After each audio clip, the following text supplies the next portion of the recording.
sinampahan ng ibang kaso yung tatay po, si Jason De La Rosa po. Nakarakus yung kaso sinabi sa kanya, illegal gambling, pero totoo, nahuli siya dahil sa shoplifting. Ano ho ang unang yung naging reaction sa nung nakarating sa iyo? Pinapaimbestigahan natin na masusi kung ano talaga ang totoong nangyari doon.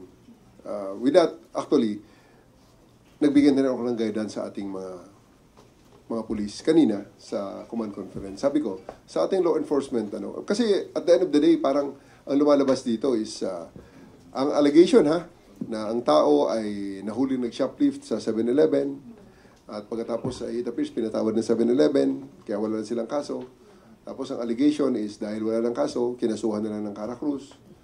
Ang guidance ko dyan sa ating mga pulis, ang sabi ko, sa ating law enforcement, hindi lang palaging utak ang pinapagana. Pinapagana rin ang puso. Okay? I don't want to preempt the defense again of the policeman on the ground kung ano talaga ang nangyari rito sapagkat ito iniimbestigahan pa natin. Pero yun nga ang guidance ko lang sa ating mga tao. More than anything else, more than the strict implementation of the law, ang huwag na huwag nating kalimutan ay ating humanity.